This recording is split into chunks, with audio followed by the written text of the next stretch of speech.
Ecuador TV presenta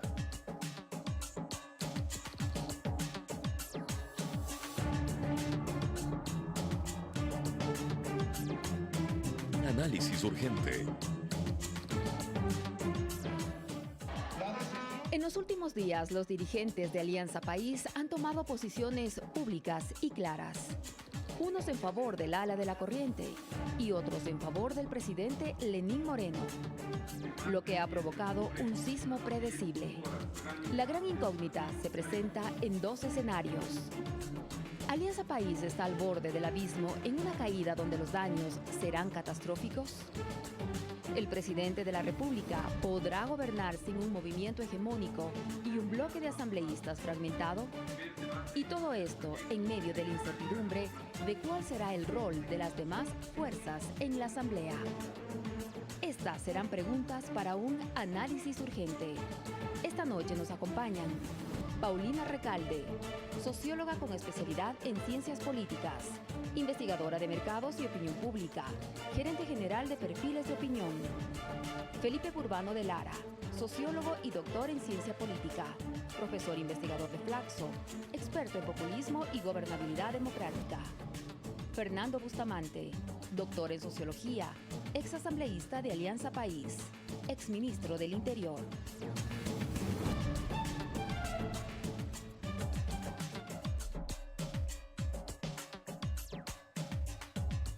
Muy buenas noches y bienvenidos, amigos televidentes. Esto es Análisis Urgente, soy Carlos Rabascal. Sí, en efecto, esa es la pregunta que se está haciendo toda la ciudadanía y toda la sociedad ecuatoriana. Es público y notorio la posición que han adoptado militantes y dirigentes de Alianza País. Uno en el ala correísta y otro en el ala morenista. Pero la pregunta es, ¿estamos frente a un abismo en Alianza País que va a tener daños irreversibles? ¿Cuál va a ser el rol del bloque de asambleístas? ¿Lenín Moreno podrá gobernar con un bloque fracturado? ¿Y cuál va a ser también el papel de las otras fuerzas políticas en la Asamblea Nacional? Lo cierto es que sumado a todo ese entorno, la resolución del Contralor General de la Nación del día viernes, en el sentido que dispone una sanción de destitución predeterminada para el vicepresidente de la República, complica aún más el panorama político ecuatoriano. Comenzamos entonces. Paulina Recalde, hace tiempo no teníamos una situación tan complicada y tan compleja. ¿Estamos viviendo un laberinto político? Bueno, buenas noches con todos. No sé si hace tiempo no vivimos una situación tan compleja porque los 10 años pasados del gobierno de Alianza País tuvieron momentos extremadamente tumultuosos en su momento. Pensemos que había destitución del Congreso, que había cambio en el Consejo Nacional Electoral, reformas vía Asamblea Nacional Constituyente. Lo que sí diría, y coincido contigo respecto al laberinto, es que quizás no habíamos vivido un momento de tanta incertidumbre como el que estamos viviendo en este momento. Esa es la premisa fundamental. Y yo diría que el rasgo de este momento de incertidumbre es que la política está fuertemente permeada por Alianza País, tan fuertemente permeada por Alianza País que cuando hay fracturas, cuando hay movimientos, cuando hay discrepancias dentro de Alianza País, es como que la política ecuatoriana está viviendo un momento de crisis, de ruptura, de incertidumbre. Por eso es que, por ejemplo, cuando se anunciaba en el reportaje que si podrá Lenín Moreno gobernar sin un partido hegemónico, yo diría que el partido hegemónico está, el movimiento hegemónico está. Lo que sí es una interrogante es la forma en la que va a gobernar de aquí en adelante Lenín Moreno una vez que hay subbloques dentro de un gran bloque de Alianza País. ¿Y dónde a tu criterio está esa hegemonía de un movimiento donde cada uno tiene sus posiciones distintas? Que ahorita estamos hablando de dirigentes, pero en el bloque también ya hay posiciones, a tal punto que una de las asambleístas ya firmó la solicitud de juicio político contra el vicepresidente de la República. Es una presencia tan robusta que lo que hace es que este momento estemos precisamente acá reflexionando porque se dan estas discrepancias dentro de este movimiento, en un movimiento en el que además ocupa tantos lugares que se reúne a veces en la Shiris con unos rostros, a veces en el Hotel Quito con otros rostros, y que incluso tiene subbloques, que es este País con Z y este AM, que son los aliancistas de Montecristi. Y la pregunta es, ¿dónde está el lugar o dónde está el resto de organizaciones políticas si toda la reflexión está girando en torno de qué pasa con Alianza País? Los ojos, Felipe, están centrados y concentrados y focalizados en Alianza País, pero este conflicto a la interna de Alianza País no solo es un conflicto de un movimiento político, sino que también, a criterio tuyo, tuviese incidencia en el desarrollo en cuanto a la vida democrática del país, considerando que hay temas más allá de la política que son trascendentales, como el tema económico? Gracias, Carlos, por la invitación. Digamos, me parece que el problema es este conflicto que no termina de resolverse y que está en pleno desarrollo en torno a la pugna de liderazgo dentro de Alianza País. Tú en un programa hablabas de transición. Pero sí, una transición de liderazgo que ha implicado, como yo decía, no sé si en ese programa, una suerte de parricidio y de gran confrontación entre estos dos liderazgos, ¿no? Y de alguna manera, este laberinto político del que tú hablabas al comienzo, creo que es el resultado de este conflicto que está en pleno desarrollo y que todavía no logra resolverse, y que está repercutiendo y está afectando y está atravesando todas las instancias de Alianza País. Por eso no creo que Alianza País siga siendo un movimiento hegemónico, creo que se está rompiendo la hegemonía, y creo que la ruptura de esa hegemonía digamos, se refleja precisamente en este conflicto de liderazgo. Mientras no se resuelva ese conflicto de liderazgo, que ahora está afectando al bloque, se está expresando dentro del movimiento, creo que vamos a seguir en el laberinto y en una gran incertidumbre. Y en términos de incidencia en la vida, lo que yo preguntaba, teniendo temas tremendamente trascendentales, importantes, como el tema de la economía, que tienen una influencia en lo social, termina afectando aquello. Estamos en un momento en el cual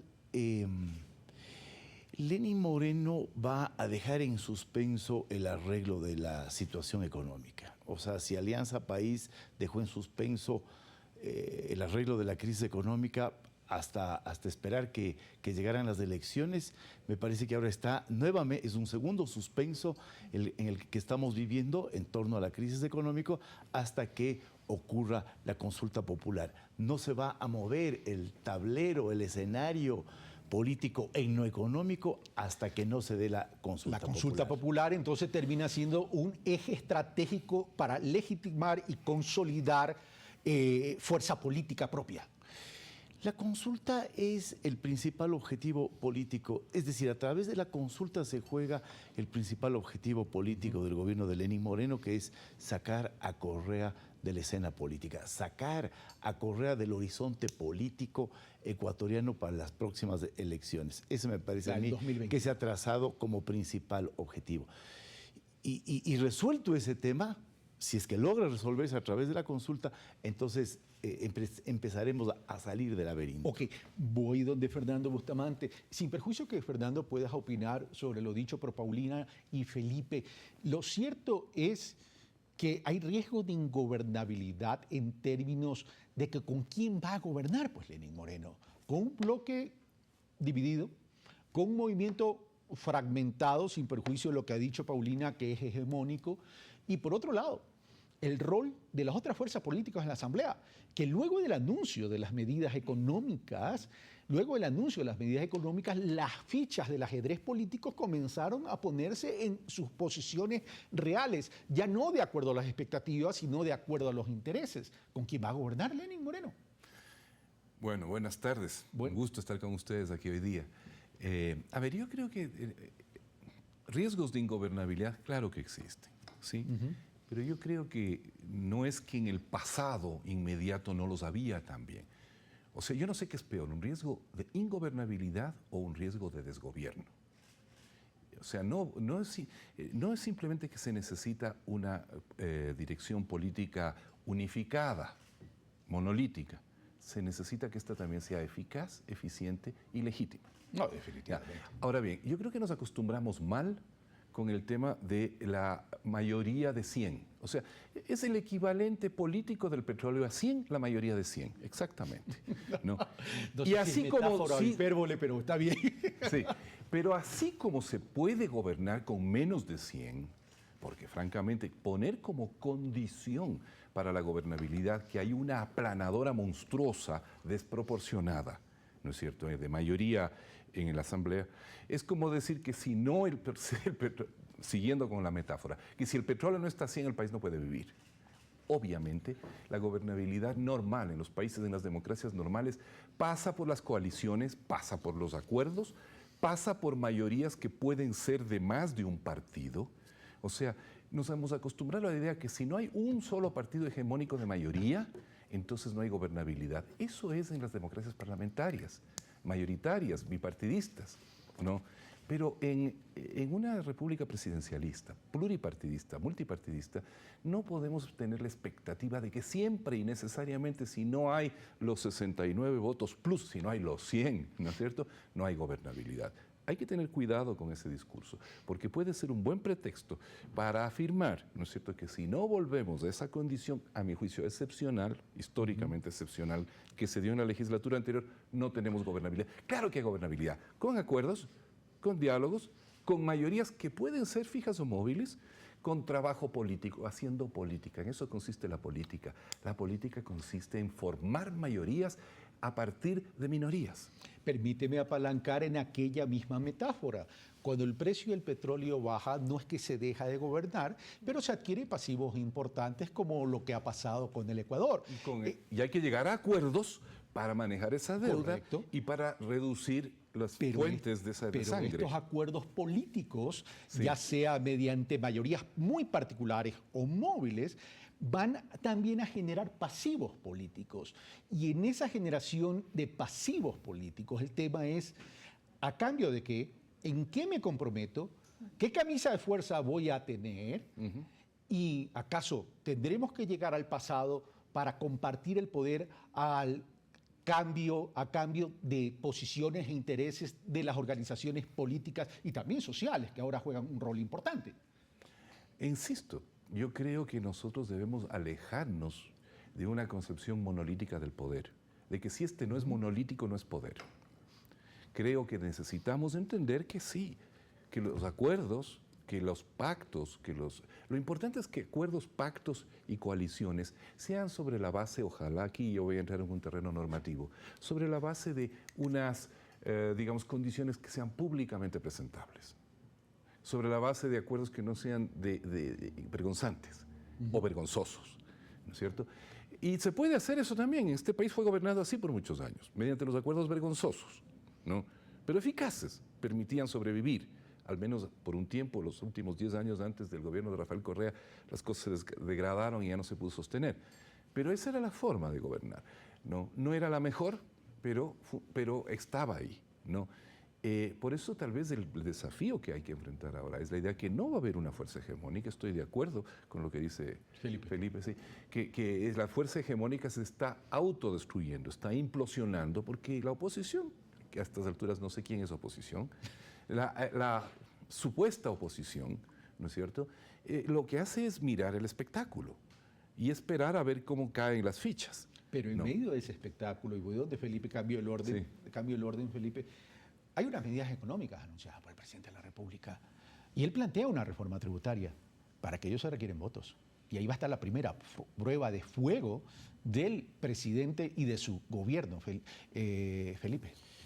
No, yo insisto, yo creo que el tema económico es un tema que pasa a segundo plano, que queda en suspenso mientras no se resuelva la crisis política. ¿Crees que estas medidas ya anunciadas igual quedan en suspenso hasta luego de la consulta popular? Yo creo que sí, yo creo que el tema fundamental en este momento de la vida política del Ecuador es resolver el conflicto dentro de Alianza País. Y eso pasa, a mi juicio, por la consulta, por ganar la consulta, creo que es del objetivo del gobierno de Lenín Moreno, y por provocar finalmente, y provocar que se dé finalmente la ruptura dentro de Alianza País, con todos los riesgos que eso supone en términos de una gobernabilidad más compleja. O sea, estoy de acuerdo con Fernando. No se puede equiparar, digamos, identificar el poder solo cuando el poder es monolítico. Eso facilita la gobernabilidad, aunque lleva a otros problemas. Y vamos a entrar a un escenario político más complejo. Yo no sé exactamente a qué escenario político vamos a entrar, producida la implosión al tema de los acuerdos que dice Fernando. De Alianza País. Sí, pero digamos, en un escenario político que tendrás que negociar con la derecha, tendrás que negociar con las fracciones de Alianza País que se queden con el gobierno, tendrás que negociar con los movimientos sociales. O sea, toda esta trama de diálogo que ha levantado el gobierno tendrá que traducirse en decisiones concretas. Y esas decisiones concretas siempre ponen en riesgo la eficacia del diálogo. Ahora, hay un ancla en todo esto. Al estilo de los centros comerciales, siempre necesitas una casa ancla. Y esta casa ancla termina siendo la consulta popular. A tal punto, Paulina, que Jaime Nebot, el líder social cristiano de la derecha política, dice hay que votar sí a todas las preguntas. Pero el votar sí a todas las preguntas significa no a la reelección, no a la posibilidad de una reelección, para hablarlo con propiedad. Y el otro tema, a una conformación de un Consejo de Participación Ciudadana al mejor estilo del Consejo de la Judicatura de Transición para la designación de los jueces. Esa ancla o común denominador de los intereses de las distintas organizaciones políticas va a ser la tabla de negociación para llegar a esos acuerdos que dice Fernando y que también lo dice Felipe. Habría que preguntarse cuál era la necesidad y la urgencia de la consulta popular de parte de Lenín Moreno, y uno puede ensayar algunas respuestas. Una primera respuesta, evidentemente, es que necesitaba decantar esas operaciones y esas coaliciones y esos diálogos en apoyo electoral, que no es poco. Bajo la hipótesis que me parece que el propio Lenín Moreno asumió y que es tan generalizada, de decir que entró débil, yo discrepo con eso, pero el asumir que entró débil le lleva de algún modo a querer demostrar un músculo electoral para decir que este músculo electoral no estaba solamente en la cancha de Rafael Correa, sino que también él es capaz de. Esa es una primera motivación, convocar a una consulta popular para demostrar músculo electoral. Una siguiente motivación, evidentemente, es la de tener una incidencia institucional, porque tener incidencia institucional está revelado en la pregunta del Consejo de Participación Ciudadana, que no significa solamente que salga el Consejo que estaba, modificar la forma en la que esto es seleccionado, sino que además, coincido contigo, entrar en un momento de transición en el que él cobija esta transición diciendo confíen en mí. Es un argumento fuerte para interpretar el sello que le está poniendo a esta incidencia institucional. Pero la confianza dura en tanto y en cuanto no haya variaciones a la estabilidad de la ciudadanía en términos de economía. Una disminución abrupta de un precio de petróleo puede afectar a aquella confianza. Es decir, no hay una confianza construida a base de gestión, sino a base de un ambiente que está ahí. Sí, ya voy a eso. Y digamos que la tercera motivación es de... Si decíamos que para decantar su músculo político y la consecuencia de sus operaciones políticas, el tercer elemento que es fundamental es de algún modo forzar a que Alianza País tome posturas. Si no había en este momento consulta popular, habría resultado por lo menos forzado que distintos cuadros tomen una postura tan pública y tan evidente como lo han hecho en este momento. Porque lo que tenemos de ayer, las fotografías que tenemos de ayer, son de consulta sí, consulta no. No es estoy con el programa de gobierno de Lenín Moreno, no estoy con el programa, estoy de acuerdo con las medidas, no estoy de acuerdo con las medidas, opto por esta disputa. No, es consulta sí, consulta no. Por lo tanto, resulta bastante útil y funcional la consulta popular para que Alianza País finalmente tome una postura que además hay que entender que si se dice consulta sí, consulta no, no es una postura definitiva. Habrá que entender que no es una postura definitiva. Incluso los propios cuadros que han dicho ayer, consulta sí, en algún momento tendrán la posibilidad de decir, bueno, le habíamos dicho que sí a la consulta, pero en estos otros temas tenemos ciertas discrepancias. Bueno, el caso de Viviana Bonilla, voy a decir no a la 2 y a la 3, ya lo dijo públicamente. Ahora, regreso con Felipe y luego con Fernando. A ver, lo que pasó el día jueves, si no me equivoco, una vicepresidenta encargada cuestionada por un ala de Alianza País más allegada al correísmo y a la vicepresidencia Jorge Glass, donde dice no puede haber un encargo a la vicepresidencia porque el vicepresidente sin funciones está de vacaciones. Pero por el otro lado sale la vicepresidenta y el gabinete dice, este es el gabinete de Alianza País.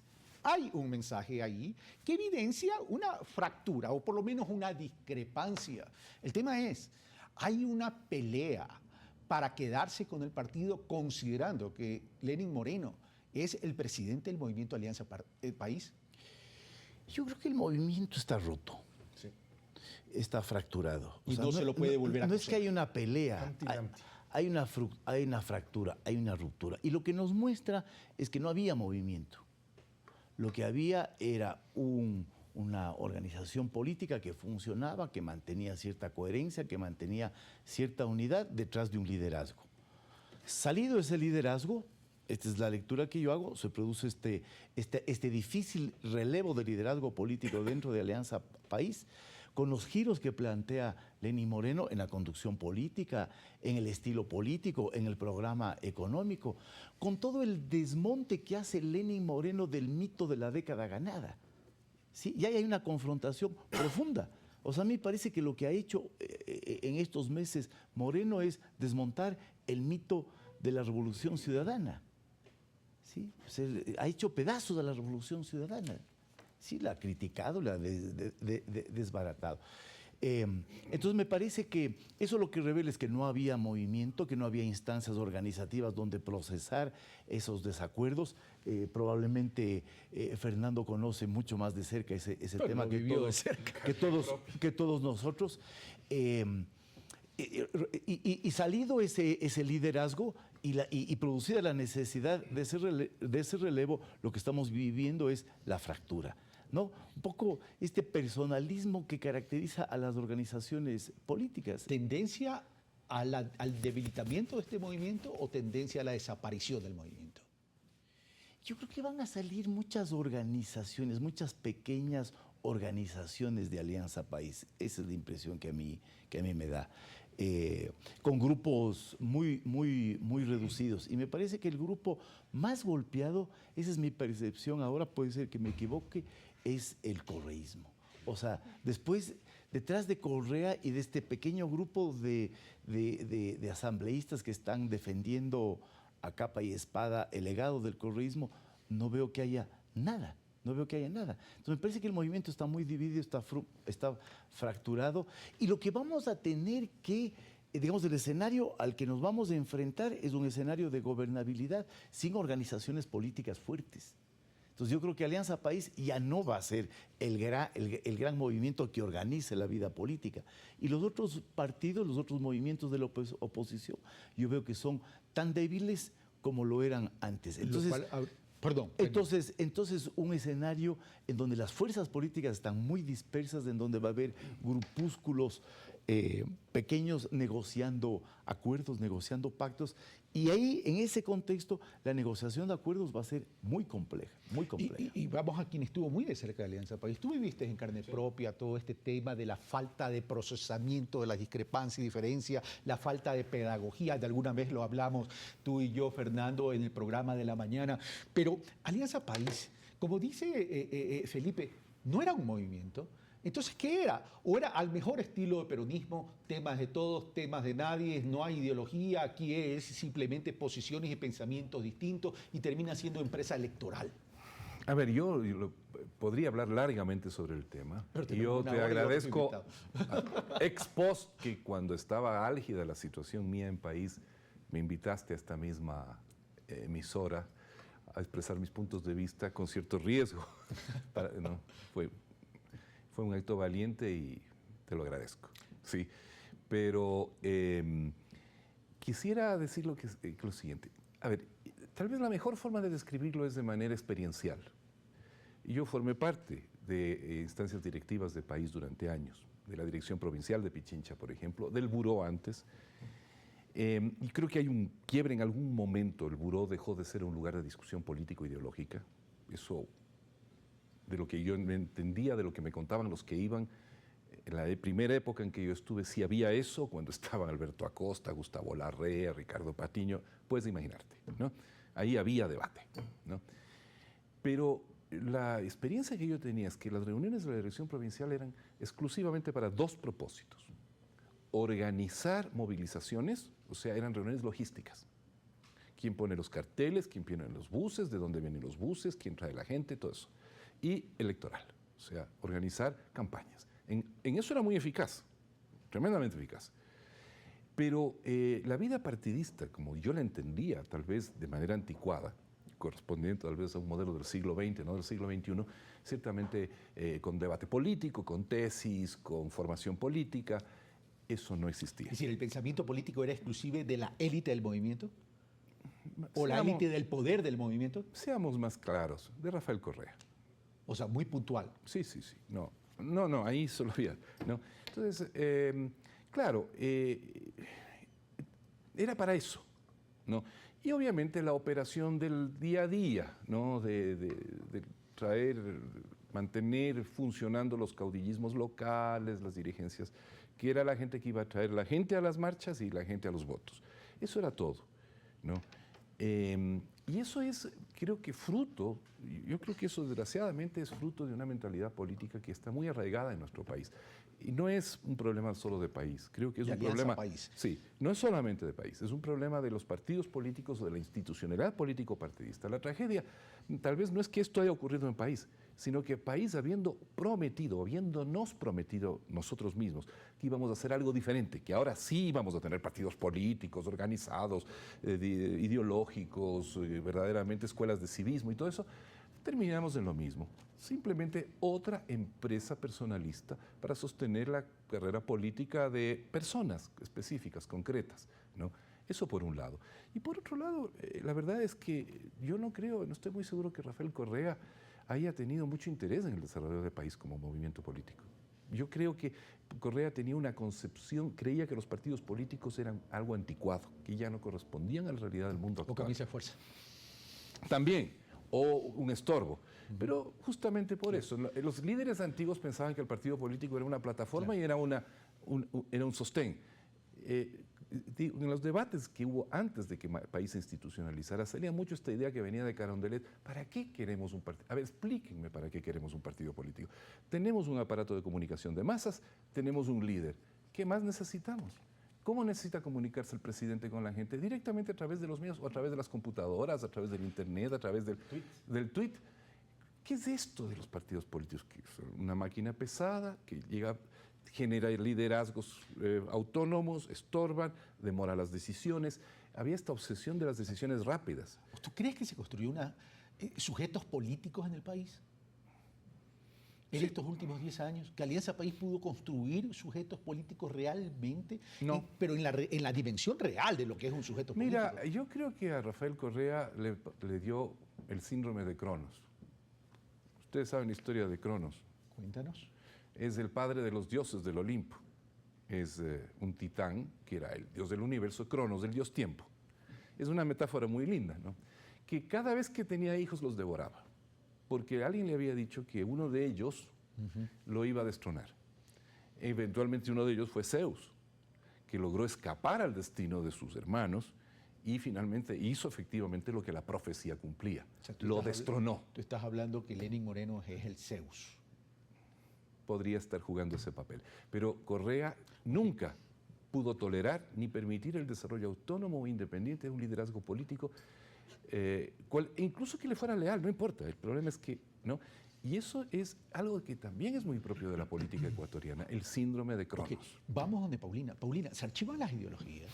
Te pregunto, con esta crisis política a la interna de Alianza País, donde sale Lenín Moreno y dice, tenemos que regresar a la esencia de Montecristi, a la esencia de Alianza País, por un lado, y por otro lado, la vicepresidenta encargada dice, ahora sí tenemos que iniciar la revolución ética, pero el sector empresarial y algunos partidos de derecha dicen, termina siendo más de lo mismo una vez anunciadas las medidas económicas. Las ideologías se archivan, se quedan por un momento en stand-by. 4 cosas por señalar. Yo concuerdo con Fernando cuando dice que el propio Correa resentía de la posibilidad de que haya un movimiento político, pero yo diría que incluso a pesar o a espaldas de Correa, hay que mirar otra cara de la posibilidad de que haya un movimiento político, y esta otra cara significa entender que en este país que un 25-28% diga simpatizar con Alianza País significa algo. Que en la primera vuelta haya tenido la votación en términos legislativos que tuvo, y esto no sucedió hace 4 años, esto sucedió hace meses, significa que algo sucedió. La pregunta es qué va a suceder ahora en términos electorales. Esa es la gran interrogante, cuando además a la consulta popular partan distintos bandos del mismo Alianza País a hacer distinto tipo de campaña.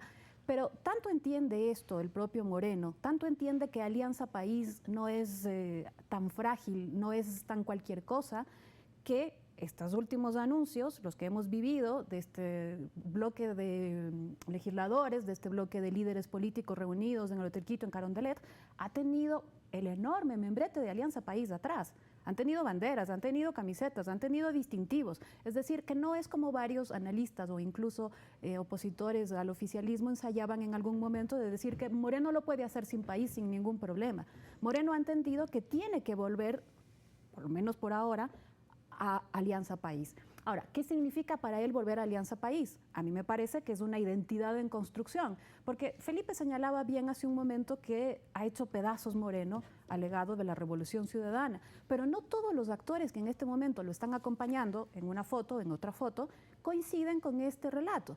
De hecho, varios de ellos reivindican que el legado de la Revolución Ciudadana sigue y que se va a profundizar, corregir, revolucionar la revolución. Eso es lo que está en este momento en disputa, es decir, no todos están comulgando ni coincidiendo con esta tesis o con esta vocación de Moreno de destruir el legado de la Revolución Ciudadana, pero todos están coincidiendo en que Alianza País es el membrete en el que en este momento tienen que todavía asilarse para salir a esta disputa de la consulta popular y demás. La metáfora o el relato que utiliza Fernando me parece que de Cronos y Zeus retrata bien, o sea, el aventurarnos en este momento a decir que Moreno es Zeus, nos remite a la centralidad que sigue teniendo o que ha seguido teniendo Correa en esta disputa, porque le disputa a Correa ese trono, y la centralidad del discurso de Moreno y de varios actores es volver a Correa, negar a Correa, discutir a Correa, corregir a Correa, retuitear o responder a Correa. ¿Cuándo se va a superar esto de que sea Correa o Lenin? Esa es otra gran interrogante. Los medios en este momento están titulando el bando de Correa y el bando de Moreno, y esto me parece que queda muy pequeño. Si se disuelven las ideologías, si se archivan las ideologías, me parece que estamos viviendo un momento en el que Moreno todavía no termina de resolver si opta por una disputa nítida y clara con actor X, Y, Z, o tiene pequeños momentitos de disputa con unos, con otros y tal. Y lo de las cámaras, yo coincido contigo, ha sido el primer momento en el que se acabó la foto, pero siguen dando estas declaraciones, las cámaras, al pie de Carondelet. No lo están diciendo fuera, están diciendo que discrepan con las medidas de Moreno en los bajos de Carondelet. Por eso dije, la consulta es el ancla, la consulta de la conformación del Consejo de Participación Ciudadana y el tema de la reelección. Pero, a ver, Lenín Moreno ha sido ha puesto mucho énfasis en insistir: yo soy socialista, yo soy de Alianza País, no me iré a otro partido, no me iré a otro movimiento. Lo ha dicho en más de una ocasión. Pero el momento que pone decir ese énfasis, yo soy socialista, y genera todo este diálogo nacional con una gran expectativa en la parte económica, al ser productivo, que es aliado al sector de la derecha política ecuatoriana, ¿a dónde lo llevaría a Lenín Moreno dentro de este tablero político? Yo no sé. A mí me parece que eso es simplemente una manera un intento de construir una imagen pública en medio de este debate de si Alianza País, el gobierno de Moreno, gira hacia la derecha, ¿no? Un poco desvirtuar esa crítica de que este es un gobierno de derecha. Lo que me parece es que él tiene una identidad política débil. Yo no veo una identidad política fuerte de Moreno. Yo he estado revisando ahora los discursos de Moreno, su discurso de posesión, y no hay nada, no hay nada. Lo que hay es una propuesta de diálogo, de construir políticas públicas a través del diálogo, de definir orientaciones de manejo del Estado a través del diálogo, pero el diálogo es una cosa un poco etérea, ¿no? Un poco amplia. Y que genera mucha expectativa, además. Y que es planteado simplemente para diferenciarse del estilo confrontador, antagonista, polarizador de Correa. Entonces él restablece, digamos, un clima de diálogo, de consenso, pero no sabemos a dónde va. Y me parece que deliberadamente él no está definiendo un rumbo, porque a mí me parece que lo que define este momento de la política ecuatoriana es el anticorreísmo. Sí, es el anticorreísmo. Y creo que la consulta tiene esa huella, tiene esa marca. La pregunta importante de la consulta, a mi juicio, es la eliminación de la reelección indefinida. Y creo que ese es el eje alrededor del cual Moreno genera un gran consenso en torno a su figura. No hay otro consenso alrededor de Moreno. Ni siquiera la economía. No hay la economía, quizá las libertades, quizá este ambiente de mayor apertura, de mayor tolerancia, que creo que la gente valora, creo que la sociedad valora porque estaba fatigada de ese discurso de polarización, pero me parece que lo que está detrás de Moreno, lo que moviliza Moreno en este momento es el anticorreísmo, es dar el paso hacia el postcorreísmo. Y a mi juicio, eso pasa por sacar de la Constitución la reelección indefinida. Entonces empezará el gobierno. Entonces se habrá dado el relevo de liderazgo y veremos recién en ese momento hacia dónde se mueve el gobierno de Moreno. Fernando, ¿coincides que no hay rumbo? Que deliberadamente todavía no se muestra un rumbo, que estratégicamente no le conviene mostrar un rumbo en términos de programa económico, en términos de un proyecto político entre lo económico y lo social, y que el común denominador y esa ancla que une en este diálogo es el centrocorreísmo?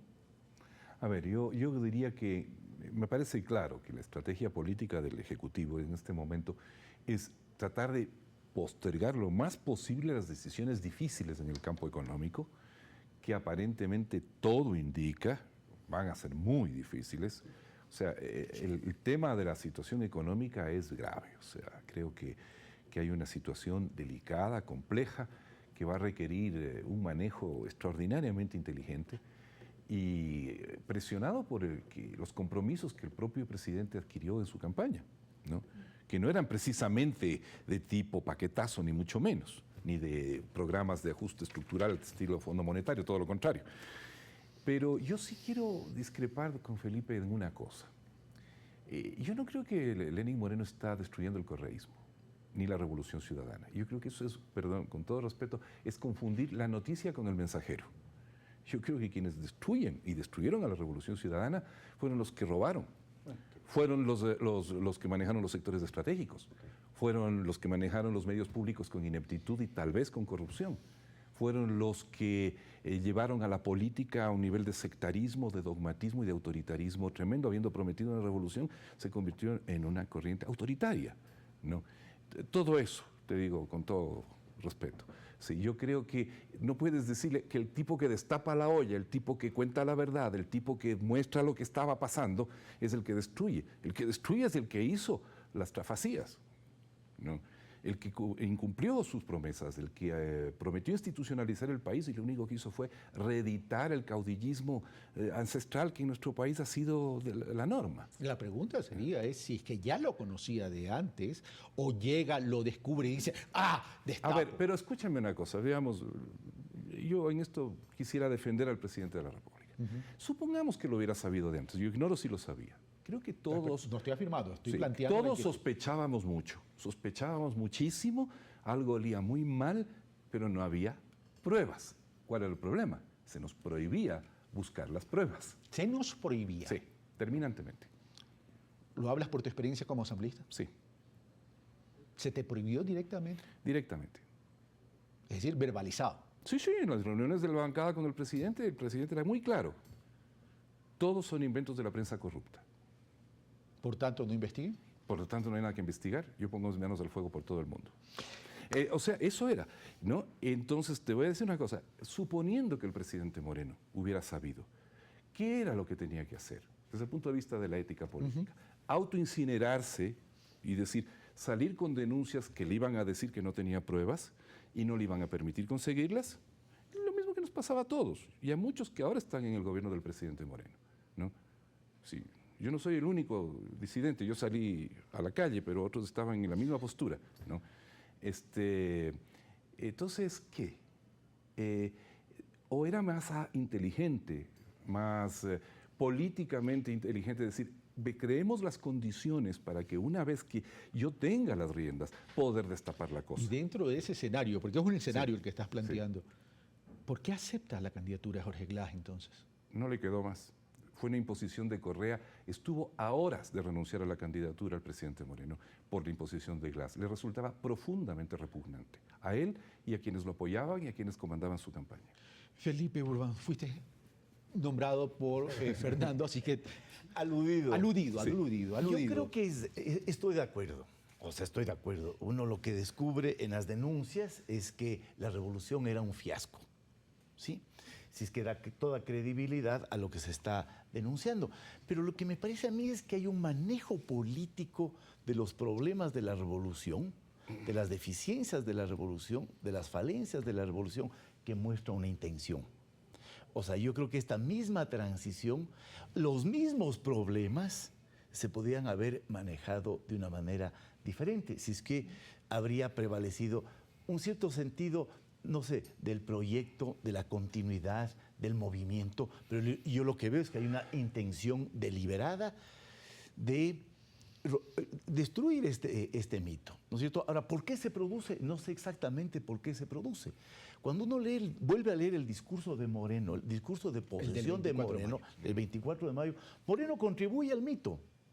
Dice, aquí estamos, hemos cabalgado con Rafael Correa, ¿no? Como cabalgamos hace 100 años con Eloy Alfaro.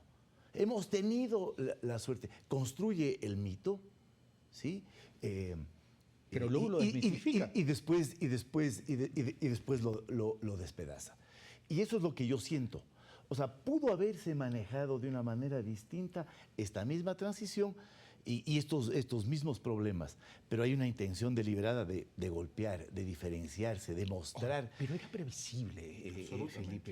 Esto era previsible. Era tan previsible que está sustentado en la comunicación que manda Lenin Moreno a Doris Solís, directora en aquel entonces del Movimiento Alianza País en el año 2016, donde fue tremendamente crítico punto por punto, que prácticamente es el protocolo a seguir en estos momentos. Pero es una crítica que se mantiene en el plano de las ideas y de las tesis generales. O sea, hay que volver a dialogar con la sociedad, hay que tener menos Estado, hay que acercarse otra vez a los movimientos sociales. Son tesis generales con las cuales toda Alianza País, me imagino que estaba de acuerdo.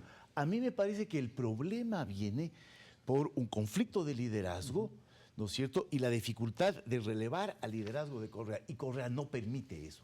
Esa imposibilidad de liderar, de relevar a Correa en el liderazgo, es lo que le deja a Moreno como única salida el parricidio. Ok, dijiste, ¿no es así? Antes de pasar donde Paulina.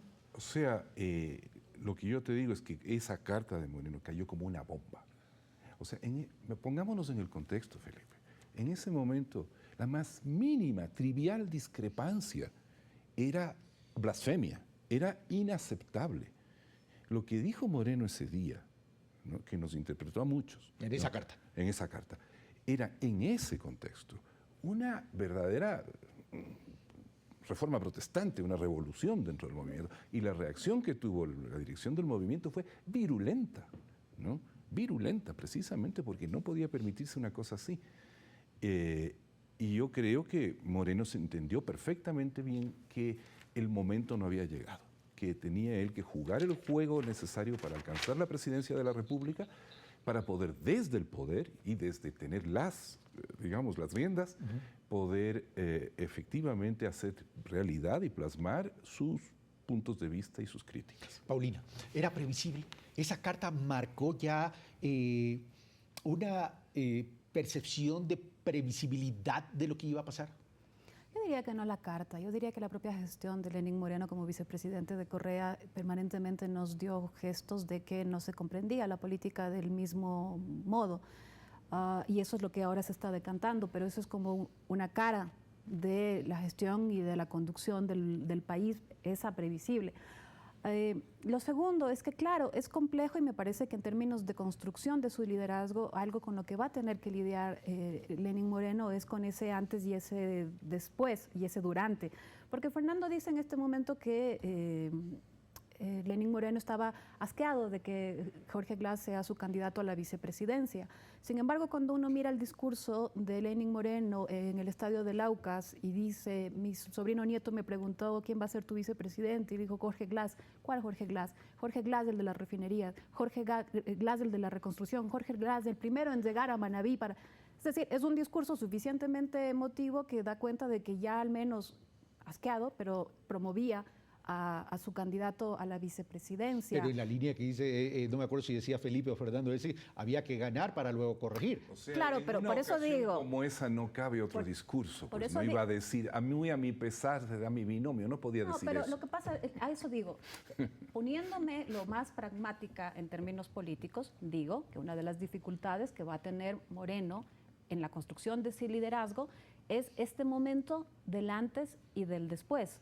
A eso me refiero, lo pongo como ejemplo para mirar que efectivamente esto sucedió hace pocos meses, no sucedió años atrás, y eso va a ser una dificultad con la que va a tener que lidiar. Ahora, Fernando dice, no ha sido Moreno quien ha destruido el legado de la Revolución Ciudadana, sino aquellos que traicionaron a los corrompieron y a la ética de la son los revolución. traidores. Y entonces viene una interrogante. Si la base de ese legado o de ese proyecto estaba lesionada, yo coincido plenamente que lo de la corrupción no es un tema que podemos pasar a la ligera, no es un pequeño detalle, es un elemento fundamental que el propio Alianza País, el presidente, el gobierno tiene que reconocer que hay esa lesión. Pero hay distintas formas de recomponer esa base. Una forma de recomponer la base es recuperar a esos cuadros que se distanciaron de la Revolución Ciudadana de Alianza País en su momento, esas organizaciones políticas, sociales que no estuvieron por distintas discrepancias. Esa es una forma. Esto lo habíamos hablado ya en un programa anterior contigo. O ampliar con ellos, pero además, sobre todo, con actores que habían estado siempre en la oposición y que están normalmente en el espectro que uno consideraba absolutamente distante de la Revolución Ciudadana y de Alianza País. Esa es la pregunta. ¿Es con unos, con otros, es con todos? Y cuando Felipe dice, uno se pregunta por qué Lenín Moreno hace este énfasis en terminar con el mito de Correa de la Revolución Ciudadana, la respuesta está en este segundo espacio. Es de algún modo dar un relato para que esos actores que jamás se habrían sumado a Alianza País, ahora sí se sumen. Si es que la consulta tiene la consigna de matar a Correa, uno entiende, es la primera razón por la que uno entiende por qué tantos actores, antes tan distantes de país, se suman a la consulta popular, y también entiende por algo, porque dejarlo a Lenín Moreno con este posible triunfo en la consulta popular solo, claramente no les conviene. Si es que gana el sí en la consulta, el resultado o el titular o la foto será, ganamos todos, señor presidente, ganó Nebot, ganó la izquierda democrática. Vencer a Correa. Exactamente. Ok, ahora, pero vamos a lo siguiente. O sea, estamos planteando escenarios pasivos, porque Correa va a tener un rol activo en la campaña si es que hay consulta popular. Y digo si es que hay consulta popular porque la Corte Constitucional todavía no se ha pronunciado, Felipe. Entonces, ¿qué tan seguro pudiese ser un triunfo del sí en la consulta popular, sobre todo en las preguntas claves, cuando un Correa, ya sea en presencia en territorio ecuatoriano o ya sea a través de una campaña intensa en las redes sociales, va a participar por el no en la consulta popular? Digamos, es una pregunta frente a la, digamos, cuya respuesta yo no... Frente a brutal pregunta, no te estoy pidiendo que tengas la bolita de cristal, pero son escenarios en el sentido claro, de... o sea, Correa no se va a quedar va a ser una pasivo. va a ser una batalla dura, va a ser una pelea a muerte, ¿no es cierto? Porque, digamos, una derrota del sí en esa pregunta significa revivir el correísmo, revivir Correa, significa un golpe, yo no sé si mortal para Lenín Moreno. Por eso para mí la consulta popular es la batalla final, es la madre de todas las batallas en esta lucha de liderazgo. Y yo estoy de acuerdo contigo, estoy de acuerdo en que el conflicto es, digamos, nace de la necesidad de Moreno de construir su propio liderazgo político. A él le quedaba dos posibilidades. Una, subordinarse a Correa. Medvedev. Otra, negociar permanentemente con Correa. Y la otra, romper con Correa para tener su propio espacio. No aceptó ni la primera ni aceptó la segunda. No quiso ser el Sixto de León. Claro. El Medvedev de Putin. ¿Sí? Entonces no le quedó otra opción. Y me parece que lo que estamos viviendo es la forma de transición de un régimen caudillista, de un régimen populista, a un régimen que intenta restablecer ciertos equilibrios democráticos, ¿no? Eso es muy difícil, porque pasa por liquidar este liderazgo que no permite la recomposición del juego de la política por fuera de ese Pero liderazgo. es bien complejo liquidar ese liderazgo. ¿Qué opinas tú en relación? O sea, ese sí está consolidado en un triunfo, porque Rafael Correa no se va a quedar quieto. Y además no se le puede dejar de reconocer a Rafael Correa un liderazgo y un carisma que sí tiene incidencia, por más debilitado que pudiese estar. A ver, el tema de las redes sociales, yo tengo cierto escepticismo de que las redes sociales sean un gran mecanismo en términos de eficacia. electorales, ¿no? ¿No lo ves viniendo a territorio? Eso podría ser. Si viniera, sería tremendamente conflictivo. Ustedes pueden imaginarse lo que sería eso. No sé qué capacidad tendría él para unir a sus seguidores y obtener un nivel de apoyo que vaya más allá de los creyentes y fieles, de los feligreses consolidados como tales, de lo que llaman el núcleo duro, la base dura de apoyo, que puede polarizar enormemente al país, con la circunstancia de que Glass está en la cárcel. ¿Se dan cuenta de lo que sería eso? Podemos tener, conociendo la psicología política de él y de su círculo más cercano, podríamos tener una verdadera situación de polarización radical, ¿no? Con llamados, ya vemos Ricardo Patiño, que comparte un poco esa visión de la política, ya está llamando a la gente a las calles, a la movilización. Hay una cierta creencia un poco mitológica, ¿no? De que la movilización callejera puede dar vuelta a las cosas. Tiene que ver con la historia. 70 y 80. Sí, pero creo que las condiciones hoy en día son un poco diferentes, ¿no? Finalmente la oposición se cansó y se gastó en eso y no obtuvo gran cosa, ¿no? En la época de Correa. Creo que ahora hay otras condiciones para eso. Pero creo que, volviendo que hay un tema que nos hemos olvidado. ¿Cuál? Que también hay que meterlo en la ecuación, la situación de la vicepresidencia de la República. Perdón que voy a ser descarnado, pero yo creo que lo que necesita el presidente actualmente es cuanto antes generar un relevo en la vicepresidencia. Por el camino que sea, ojalá, espero, legal, dentro de la ley y dentro de la Constitución, ¿no? No arbitrios ni chaquiñanes legalistas o leguleyadas que vayan a desmerecer de la legitimidad del proceso de fiscalización que se encuentra en marcha, ¿no? Y ahí viene la pregunta, ¿no?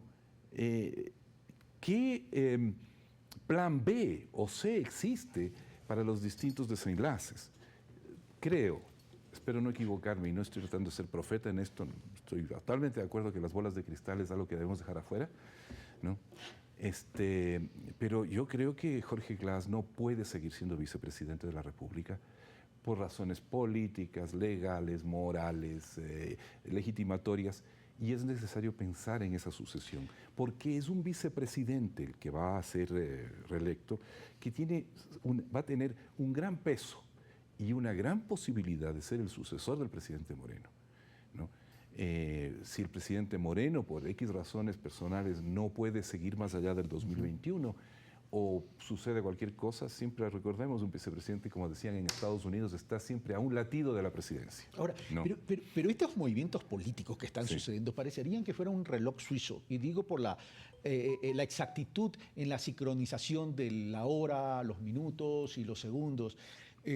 El día viernes, jueves, se presenta el tema de la impugnación a la vicepresidenta electa en contra de una decisión, en contra de una decisión del presidente Moreno, Pero el día viernes, el Contralor emite esta resolución prácticamente con una sanción de destitución predeterminada, como dice la resolución de la Contraloría, ¿correcto? Y con esto, por temas de concusión, cohecho o concusión, no recuerdo, pero cualquiera de las dos cosas, darían paso ya a un juicio político. Cohecho. Felipe. Bueno, el fiscal habla de cohecho hoy. Y también el fiscal habla de concusión, si no me equivoco. Cohecho, entiendo. Cohecho. Bueno, sí. ok. Pero ya el Contralor da paso con esa resolución. Es decir, a mí me parece que todo... ¿Mucha coincidencia? Como yo decía, todo apunta o todo se alinea en función de la consulta, ¿no? Yo creo que esa va a ser la batalla política y todo va en esa dirección. Y creo que parte de esa batalla, también lo decías tú, Paulina, es que ya se refleja y se expresa en el bloque. Es decir, el bloque ha hecho un esfuerzo hasta ahora por mantenerse unido. No sabemos exactamente para qué, y esa unidad ahora se está perdiendo. Y en la medida en que se pierda esa unidad, entonces el escenario político va a cambiar significativamente. No sé si para que se produzca un escenario en donde el juicio político al vicepresidente sea viable, ¿sí? Y se pueda dar efectivamente un juicio político para destituirlo. Pero la vicepresidenta, si no estoy mal, fue encargada por 3 meses. Sí. Es decir, ahí opera el reloj suizo para la consulta. Si es que él gana la consulta, entonces ahí el relevo será mucho más fácil en los términos en que está sugiriendo Fernando, ¿no? O sea, el presidente Moreno va a tener la posibilidad de nombrar su binomio finalmente. Ahora, permítame ser precisos en la resolución del Contralor. Dice, resuelve confirmar la responsabilidad administrativa culposa 14144 EPR referente a la SAN DPR 14144 de 3 de agosto del 2017, que corresponde a una multa de $5.840 que equivale a 20 salarios básicos unificados para el trabajador en general de $292 cada uno y sanción de destitución predeterminada en contra del señor Jorge David Claes Espinel, miembro del Comité de Licitaciones Hidrocarburíferas, ministro coordinador de los sectores, etcétera, etcétera. Remitir copia certificada de la presente resolución al señor director nacional de patrocinios, recaudaciones. Bueno, en definitiva, no habla de la figura, simplemente habla de la destitución predeterminada. Ya. Ahí tengo que aclarar algo, ¿eh? Lo único que puede hacer el Contralor es remitir a la función legislativa ese dictamen para el juicio político. Porque de acuerdo al artículo 345 de la Ley de Administración Financiera y Control, si ustedes me permiten leerla, lo que dice el artículo, ¿no? Me quedan 3 minutos, ¿sí? Así que rápido. Sí, dice lo siguiente. Cuando en los casos de los artículos 340 y 345 de esta ley aparezcan indicios de responsabilidad de alguno de los funcionarios cuyo juzgamiento corresponde a la legislatura, que es el caso del vicepresidente, el Contralor General se limitará a participar documentadamente los hechos al presidente de la República y a referirse a ello en su informe a la función legislativa sin perjuicio del trámite de las demás responsabilidades respecto a otros servidores implicados. O sea, de acuerdo con la Constitución y de acuerdo con esta ley, el Contralor no tiene la facultad de destituir al vicepresidente. Lo que tiene es la obligación de remitir esta información al presidente de la República y al organismo de control político que es la legislatura. Eso significa que esta resolución está equivocada. No la conozco tal como está escrita, pero ni la Constitución ni la ley orgánica de administración permite la destitución. Si no, sería un contrasentido. Significaría que el Contralor puede destituir al presidente de la República. Vamos a tener otro chimichurri político porque esto pudiese sonar, si esta resolución que acabo de leer, que me lo facilitó nuestro director de noticias, se puede decir que hay arrogación de funciones. Por eso es que inmediatamente políticos como Ramiro Águila reaccionaba inmediatamente en redes cuando se dio esta resolución a decir esto solamente podría generar un escenario a favor de Jorge Glass a posterior. Sí. Entonces, en términos de timing político, Ok. Tendríamos que decir que es impecable lo que está haciendo el gobierno de Moreno. Todos los viernes a las 4 o 5 de la tarde tenemos una noticia de esta naturaleza que nos pone a todos a correr. La pregunta... Se parece a todos los jueves de viernes, la SICSI en todos Guatemala. los viernes. Es el equivalente a la sabatina. La pregunta La es, la viernada. ¿cuáles son las consecuencias en términos de política a largo plazo con esta toma de decisiones? La política es una cosa tan dinámica que no se puede anticipar, que lo que sucede inmediatamente es ya lo definitivo. Por eso digo además que erramos cuando decimos, ¿qué pasa si regresa Correa? No, si regresa Correa. La política no es una sola persona. Acordémonos que había quienes decían, tienen previsto que gane Lenín Moreno para Correa, en política no hay el me voy a volver. Pasan varias cosas antes. Conclusiones. 30 segundos cada uno. Felipe. Mi bola de cristal. Tu bola de cristal. Ahora sí. Mi bola de Le dijo cristal. Fernando que no. Bueno, a riesgo propio. Glass no vuelve a la vicepresidencia. No vuelve a la vicepresidencia. Lo que no sabemos es hasta cuándo tendremos un vicepresidente preso. Ok. Fernando. Yo creo que las cosas se precipitan. Creo que tenemos una sucesión vicepresidencial a puertas. No creo que es la resolución del Contralor lo que determina eso, pero sí agrega elementos para que la función legislativa, que es la que tiene que tomar esa decisión, actúe. Creo que estamos a punto de ver el inicio de un juicio político. Gracias, Fernando. Paulina. Y con esos dos actos, el reemplazo del vicepresidente y la votación en el legislativo, tendremos dos fotos perfectas para ese momento de cómo están los equilibrios de poder con las otras organizaciones y con Alianza País. Pero otra vez, perfectas fotos, pero fotos momentáneas. Gracias, Paulina. Gracias, Felipe. Gracias, Fernando. Hay una expresión milenaria que dice cada día trae su propio afán. Y aparentemente eso es lo que está haciendo Lenín Moreno. Primero, vencer en la consulta popular. ¿Podrá vencer en la consulta popular con un Rafael Correa activo? Esas son las grandes incógnitas.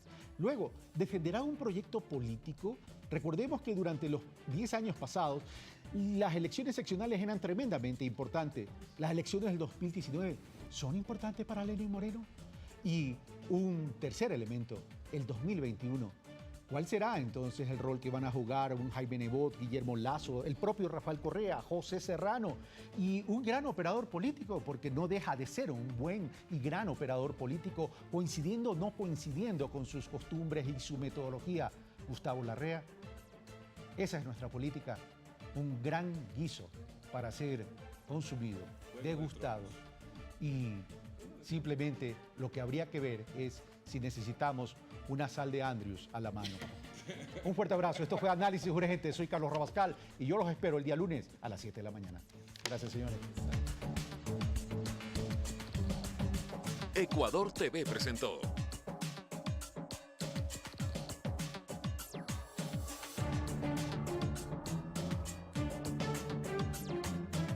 Análisis Urgente